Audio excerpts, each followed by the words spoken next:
Hello दोस्तों, welcome back to my channel. हमारा topic चल रहा है महिलाएं एवं समाज।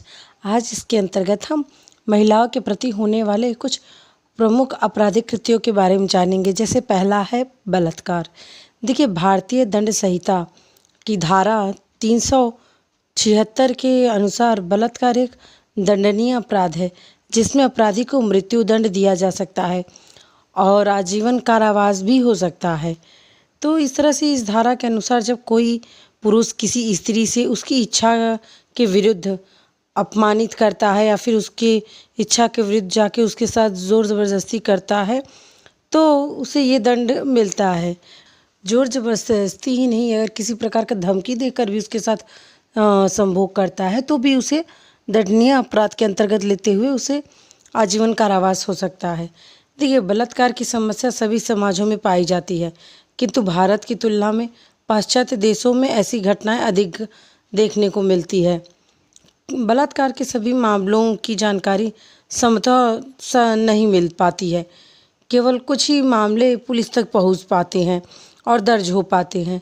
ऐसा माना जाता है कि सरकारी आंकड़ों की तुलना में वास्तविक बलात्कार की जो संख्या है वो 5 गुना से भी ज़्यादा अधिक है। लंदन में 1236 स्त्रियों का एक सर्वे किया गया था, जिसमें पाया गया कि हर छठी महिला के साथ बलात्कार हुआ है और उनमें से कहीं ना कहीं सिर्फ 5 में से एक ने ही इसके विरुद्ध जाके मतलब बोला है या बताया है।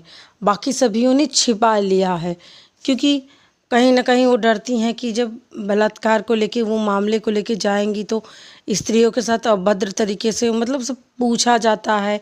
फिर उनके शरीर का जो मुआयना करते हैं, मेडिकल जांच वगैरह जो होता है, तो इन सभी प्रक्रियाओं को देखते हुए वो कहीं ना कहीं जाना पसंद नहीं करती हैं, बताना पसंद नहीं करती हैं कि उनके साथ ऐसा हुआ है। और साथ ही अगर वकीलों द्वारा जो पूछे जाने वाले जो प्रश्न होते हैं वो भी नारी को काफ़ी पीड़ादायक होते हैं। मतलब स्त्रियों को कहीं ना कहीं जब वो सब प्रश्न पूछे जाते हैं तो उनके अनुकूलन नहीं होता है, कहीं ना कहीं वो प्रश्न उन्हें कष्ट देते हैं।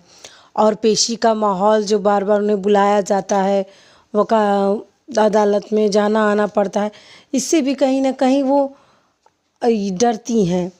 और ये भी अगर कहीं भी कभार ये भी होता है कि बार बार पेशी करना आना जाना, लेकिन अगर कहीं ना कहीं किसी जांच में ये न तय कर पाए या फिर सबूत इकट्ठे नहीं हो पाए तो कहीं ना कहीं केस खारिज भी हो जाता है। ऐसे ही एक सुना गया था कि जो राजस्थान में आंगनवाड़ी में काम करने वाली महिला भंवरी बाई के साथ हुआ था। कुछ लोगों ने बलात्कार उनके साथ मिलकर किया था, लेकिन प्रमाण के अभाव में बलात्कारियों के प्रति कोई ठोस कार्रवाई नहीं की जा सकी, क्योंकि कहीं ना कहीं प्रमाण के अभाव कम थे।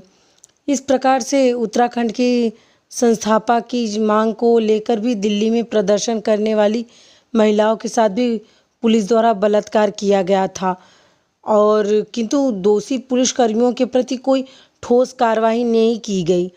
इस तरह से कई ऐसे मामले हैं भारत में भी जो कि बड़े स्तर पे उनके कानूनी कार्रवाई उन पे चली, लेकिन कुछ हुआ नहीं।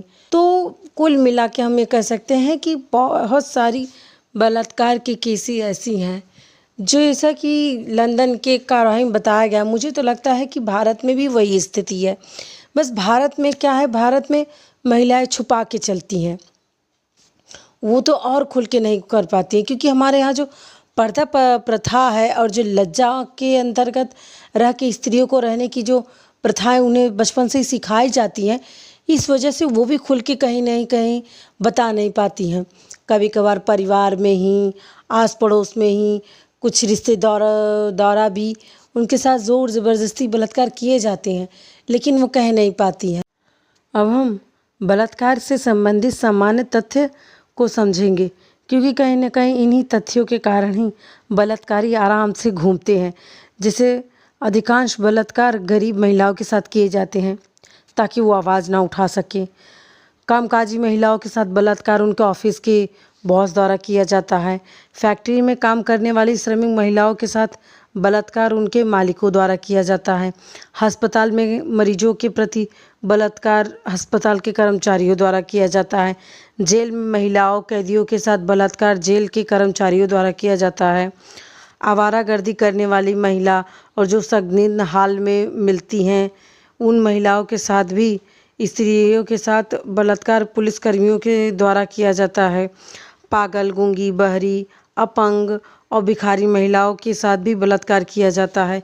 इस तरह से हम कह सकते हैं कि बलात्कार से पीड़ित महिलाएं उनके प्रति किए गए अपराध को खामोशी से बर्दाश्त करती हैं, क्योंकि विरोध करने पर उन्हें सामाजिक निंदा और अपमान का कहीं ना कहीं डर बना रहता है। साथ ही नौकरी छूट जाने पर उन्हें और काम न मिलने का भी भय होता है। बच्चों व परिवार का भरण पोषण करने की चिंता भी उन्हें महिलाओं को सब कुछ बर्दाश्त करने के लिए कहीं ना कहीं मजबूर कर देती हैं। इसी विषय में डॉक्टर आहूजा ने राजस्थान में बलात्कार से पीड़ित महिलाओं का अध्ययन करने पर पाया कि बलात्कार की घटना सदैव अपरिचित लोगों में नहीं होती है, बल्कि कहीं कहीं परिचित लोग ही ज़्यादातर करते हैं। बलात्कार एक व्यक्ति द्वारा भी किया जा सकता है और एक से अधिक द्वारा भी, या फिर कह सकते हैं कि समूह द्वारा भी किया जाता है। बलात्कार के लिए महिलाओं को आर्थिक प्रलोभन भी दिया जाता है और उन पर मौखिक दबाव भी डाला जाता है। उन्होंने पाया कि सर्वाधिक बलात्कार 15 से 20 वर्ष की आयु की स्त्रियों के साथ हुआ और सर्वाधिक बलात्कार 23 से 30 वर्ष की आयु समूह के पुरुषों द्वारा किया गया। इस प्रकार से इसका ये तात्पर्य है कि बलात्कार में आयु एक महत्वपूर्ण तथ्य और युवा अवस्था को प्रेरित करने की एक प्रमुख जो पीढ़ी है ये है, उत्तरदायी है। देखिए, सामाजिक अध्ययनकर्ताओं ने बलात्कार संबंधित अध्ययन करने पर यह निष्कर्ष निकाला कि यह धारणा गलत है। यदि महिला विरोध करे तो उसके साथ बलात्कार नहीं होगा, क्योंकि ज़्यादातर बलात्कार जोर ज़बरदस्ती से किया जाता है। बलात्कार को लेकर सुंदर स्त्रियों के साथ ही होता है। ये जो विचारधारा है ये पूरी तरह से गलत माना है अध्ययनकर्ताओं ने। यह भी सोचना कि गलत है कि जिन महिलाओं के साथ बलात्कार होता है वे उसका आनंद लेती हैं, क्योंकि ज़्यादातर महिलाएं कहीं ना कहीं भय में जीने लगती हैं, डर में जीती हैं। यह विचार सही नहीं है कि अधिकांश बलात्कारी मानसिक रूप से परेशान व्यक्ति होते हैं, क्योंकि ज़्यादातर जो बलात्कार किए जाते हैं वो कहीं ना कहीं मानसिक रूप से अच्छे, और जो उनकी स्थिति होती है, आर्थिक स्थिति वो काफ़ी अच्छी होती है। ये कहना भी सही नहीं है कि अधिकांश बलात्कार स्वतः होते हैं, वह उनकी जो आगे की योजना होती है वो दोबारा नहीं होगी, क्योंकि कहीं ना कहीं बलात्कारी ये जानते हैं कि ये महिला जिसके साथ हम बलात्कार करें इसे दबा सकते हैं, इसे न बोलने के लिए भी प्रेरित कर सकते हैं, मतलब उस पर दबाव उसका पूरी तरह से कंट्रोल हो, तभी वो बलात्कार की जो जैसे काम है ये करते हैं। क्योंकि कहीं ना कहीं उन्हें विश्वास हो जाता है कि महिला हमारे प्रति आवाज़ नहीं उठा पाएगी, नहीं बोल पाएगी, तभी वो इन सभी वारदातों को अंजाम देते हैं। पिछले कुछ वर्षों में पश्चिम देशों में नारी संगठन बलात्कार के बारे में वैधानिक और जनसोच को बदलने के लिए प्रयत्नशील रही हैं। वे इस बात पर बल देती रही हैं कि बलात्कार को यौन अपराध न माना जाए, बल्कि इसे एक हिंसक अपराध और आक्रमण माना जाए, क्योंकि यह मात्र यह शारीरिक आक्रमण नहीं होता है, यह व्यक्ति की निष्ठा और सम्मान पर भी आक्रमण होता है। इस अभियान का असर हुआ और आज कई पश्चिम देशों में बलात्कार को वैधानिक रूप से एक विशेष प्रकार की आपराधिक हिंसा के रूप में स्वीकार किया जाता है। तो आज के लिए बस इतना ही। आशा करूँगी आपको ये वीडियो अच्छा लगा हो, और आप अगर लड़कियों के प्रति स्नेह और संबंध रखते हैं तो प्लीज़ मेरे चैनल को लाइक कीजिए और अपने बेटियों को मानसिक और शारीरिक रूप से मजबूत बनाइए, ताकि कोई भी व्यक्ति उनका गलत फ़ायदा न उठा सके।